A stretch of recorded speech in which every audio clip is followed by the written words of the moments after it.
ऐसे ही प्यारे सज्जनों, यहां मृत्यु जब आएगी तो सारा ये कमाया हुआ धन दौलत यहीं पड़ा रह जाएगा और एक क्षण में ये ताश के पत्तों के बने घर बिखर जाएंगे। ये पानी पर खींची गई लकीर नाम लिख भी नहीं पाओगे, उससे पहले मिट जाएगा। तो ये नासवान संसार के पीछे मत भागे। असली जो सुख है, जो हमारे साथ जाएगा, वो ईश्वरीय शक्ति है। ईश्वरीय शक्ति उसकी शरण में जाए, उसका ध्यान करे।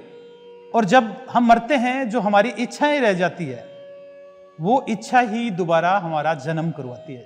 समझिए आप इस बात को कि ये इंसान कहां से आ रहे हैं। ये इंसान वही है जो आज से लाख वर्ष पहले जन्म रहे थे। आज नए नए रूप, नए नए घर, जब मरते हैं इच्छा लेकर, आज हिंदुस्तान में है, अगले जन्म में हो सकता है अमेरिका में हो, उससे अगले जन्म में हो सकता है आप जापान में हो, उससे अगले जन्म में हो सकता है पाकिस्तान में हो। आज हम इन देशों से लड़ रहे हैं, फिर कल को जन्म ले लेंगे तो फिर इस भारत को हम गलत बताएंगे, आज दूसरे देशों को। तो मेरे कहने का मतलब क्या है कि ये लकीरें खींच देने से, पृथ्वी पर लकीरें खींच देने से देश अलग नहीं होता। ये परमात्मा की बनाई हुई एक ये मिट्टी का टिल्ला है जिस पर हम रहते हैं, और इस पर लोगों ने लकीरें खींच के मेरा तेरा देश बना के, मेरा तेरा धर्म बना के, और ये माया है। लोगों ने क्या बनाया? ये माया है। यही इस पृथ्वी के ऊपर माया चल रही है, और इस माया से अपना असली स्वरूप आत्मा नजर नहीं आ रहा है। किसी को भी आत्मा नजर नहीं आ रहा है। भीतर जो इच्छा दब जाती है, पूरे जीवन कमाते हम, और लास्ट में जब इच्छा रहती है कि अभी तो मेरे को ये करना था, मेरे को इतना धन कमाना था, या मेरा धन छूट रहा है जो भी, या मेरे को मेरे दुश्मन ने मार दिया, मैं बदला लूंगा इससे, उस बदला भावना से, उस संकल्प से ही दोबारा जन्म होता है। और आज हमारे जितने भी टीचर हैं, घर के परिवार के जितने भी लोग हैं, सब लोग बोलते हैं कि संकल्पवान बनो, संकल्प लो।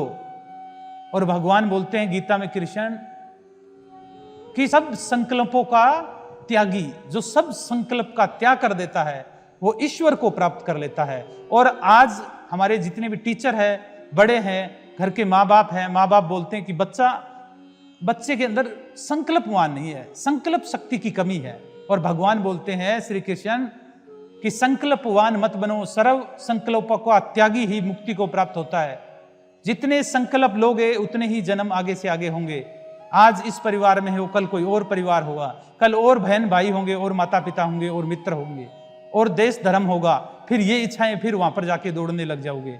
और अगर बोल दें कि इच्छा दब गई है तो इनको हम छोड़ देते हैं। जैसे बहुत सारे लोग इच्छाओं को दबा लेते हैं, इस बात को आप अच्छे से समझिएगा।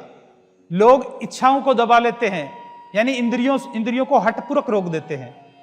और जैसे इंद्रियों को हठपूर्वक रोक दिया, इंद्रियां, जो मन में रस है कोई भी इच्छा का, वो भीतर मन में रह जाएगा और इच्छा दब जाएगी।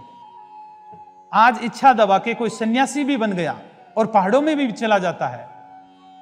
अहंकार में आकर भी कोई किसी धर्म में जुड़कर, कोई आश्रम में जुड़कर अपनी इच्छा को छोड़ देता है, दबा देता है, तो भी वो इच्छा तो छूट जाएगी ऊपर से। इच्छा तो आपने काट दी है ऊपर से, लेकिन मन में अंदर उनका रस रह जाएगा। अगर कोई व्यक्ति सन्यासी भी बन गया और पहाड़ों में भी चला गया, तो जब पहाड़ों पर जाओगे, संसार तो आपने छोड़ दिया है, लेकिन आप खुद तो अपने साथ गए हो वहां पर। इच्छाएं तो फिर भी वहां पर साथ में जाएगी। पहाड़ों में बैठ जाओगे और संसार की इच्छा को अंदर मन से मनन करोगे। सन्यासी भी हो जाते हैं, त्यागी भी हो जाते हैं, घर का त्याग करने वाले भी हो जाते हैं, और आश्रम में जाकर बैठ जाते हैं। आश्रम में जाकर संसार की इच्छाओं का मनन करते हैं, तो वो गृहस्थी है।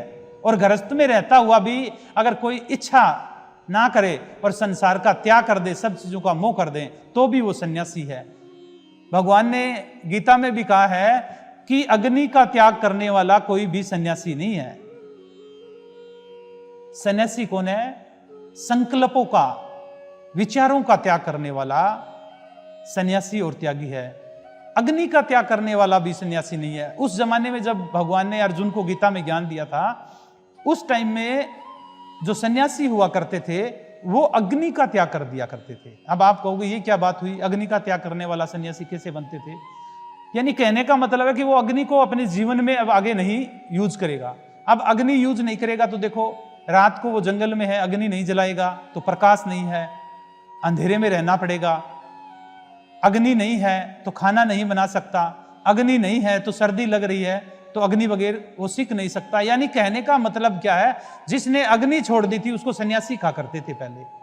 और आज अगर मैं बोल दूं किसी को कि बिजली का त्याग करने वाला सन्यासी है, ऐसे मैं बोल दूं, आप कहोगे बिजली का कैसे? बिजली पर ही तो आज सारी चीजें हैं। आपका मोबाइल रिचार्ज होता है बिजली से, और आपके घर पे जो भी चीजें चल रही है, पंखा, टीवी, सब चीजें चल रही है, सब बिजली के ऊपर है। आज बोल दें बिजली का त्याग करने वाला सन्यासी है, उस टाइम में अग्नि का त्याग करने वाला सन्यासी था। तो उस टाइम में अर्जुन को भगवान बोल रहे हैं कि अग्नि का त्याग करने वाला भी सन्यासी नहीं है। अगर उसके अंदर इच्छा है तो चाहे अग्नि का त्याग कर दो, वो भी सन्यासी नहीं है। और इच्छा नहीं है तो अग्नि का त्याग ना किया तो भी सन्यासी है। तो कहने का मतलब क्या है, हमारे अंदर जो संकल्प होते हैं, जो इच्छाएं होती है, जो विचार होते हैं, इनको हम जब तक नहीं त्यागेंगे तब तक हम आगे से आगे जन्म लेते रहेंगे। और मैं आपको बता दूं, विचार से ही हमारे जन्म होते हैं, विचार से ही हमारा जीवन बनता है, विचार से ही अगला जन्म होता है। इसको आप समझिए, साइकिलिंग है, आपने एक पेडल मारा, दूसरा मारा, ऐसे साइकिल चलती रहती है। जितने पेडल मारोगे साइकिलिंग चलेगी, जितने विचार करोगे आपका जीवन आगे से आगे वैसा ही चलेगा। और जैसे ही मरोगे, पेडल मारे हुए हैं तो साइकिल रुकेगी नहीं, मृत्यु को पार कर जाएगी और साइकिलिंग फिर विचारों पर आके अगला जन्म शुरू हो जाएगा। साइकिलिंग से जब आप पेडल मारना बंद करते हो, उसके बाद में ही, पेडल के साथ बंद करते ही साइकिल नहीं रुकती, साइकिल फिर भी चलती ही जाती है। तो ऐसे ही मृत्यु के ऊपर जो विचार किए हुए हैं वो आपके पेडल मारी हुई साइकिलिंग है। जैसे ही आप पेडल मारते हो साइकिलिंग चलती रहती है, और जैसे ही मृत्यु आती है पेडल मारी हुई साइकिलिंग फिर भी नहीं रुकेगी। यानी आपने मृत्यु के टाइम में भी इच्छा की, विचार किए, तो आपने पेडल मार के छोड़ दिए हैं, वो विचार आपको अगले जीवन में ले जाएगी। तो आपको इस साइकिलिंग को बंद करना है। और जैसे हम विचार करते हैं, जैसे जैसे हम विचार करते हैं, अदृश्य में वैसे वैसे आगे पुल बन रहा है, आगे मैप बन रहा है, आगे रोड बन रहा है आपके जीवन का। आज आप कुछ भी सोचते हो, आने वाले जन्मों जन्मों का रोड मैप तैयार कर रहे हो आप। सोच के देखें, कभी ना खत्म होने वाला खेल आपने शुरू कर रखा है, तो इससे पीछा कैसे छूटेगा? ये साइकिलिंग के पेडल बंद होंगे, ये रोड मैप बनाना बंद कर दोगे। विचार जब शून्य हो जाएंगे, विचार शून्य कैसे होंगे? अब पहले तो इस बात को अच्छे से समझ ले कि मैंने जो आपको बताया था कि ऊपर से काट देने से इच्छाएं भीतर रह जाती है, तो बहुत सारे लोग सोच रहे होंगे कि महाराज जी बता रहे हैं कि तो फिर तो इच्छाओं का भोग करो। नहीं, अग्नि में जितनी आहुति डालोगे अग्नि उतनी ज्यादा भड़केगी। इंद्रियों को जितना ज्यादा भोग में डालोगे इंद्रियां उतनी ज्यादा भड़कती जाएगी। भोग करने से इच्छाएं विलीन नहीं होगी, इच्छाएं और ज्यादा बढ़ जाएगी। और इच्छाओं को दबा देने से ऊपर से पेड़ कटा है, नीचे जड़ रह जाएगी, तो भी मौसम आने पर वो जड़ दोबारा कुंपले निकाल लेगी। तो अब आप कहोगे कि ना तो आप बोल रहे हो कि भोगना है और ना ही भागना है, तो क्या करना है? तो मैं बोलता हूं, ना भोगना है ना भागना है, सिर्फ वासना के प्रति जागना है। और जैसे ही हम जाग जाएंगे, जागने के लिए क्या करना होता है? हमें मन में नहीं जीना, हमें आत्मा में जीना है। और आत्मा में कौन जीता है आपको पता है? जो ध्यान में जीता है वो आत्मा में जीता है। जो योग में, समयोग में, समानता में जीता है वो ध्यान में जीता है। मन में जीने वाले की मैं आपको बात बता दूं कि जैसे ये वर्तमान है, एक लाइनिंग है, ऐसे यहां से वर्तमान आ रहा है और ये भूतकाल में जा रहा है। जो समय है, अभी जो आप ये जो पल पल गुजर रहा है, अभी जो मैं बोल रहा हूं, पल पल पल, ये जो मैंने 3 बार आपको पल पल पल बोला, ये तीनों समय भूतकाल बन गए। और अब 3 बार बोलूंगा आने वाला, पल पल पल, ये इधर आया और इधर गया। आया, इधर आने वाला है वो भविष्य है, और जो जा रहा है ये क्या है? अतीत, भूतकाल। अब हम बीच में हैं, जहां हम बीच में खड़े हैं, भविष्य अभी आया नहीं है और भूतकाल चला गया है, वो एक बीच का सेंटर, उसको हम वर्तमान बोलते हैं। वर्तमान इस साल को, इस महीने को और इस इस दिन को वर्तमान नहीं बोलते, इस क्षण को वर्तमान बोलेंगे हम।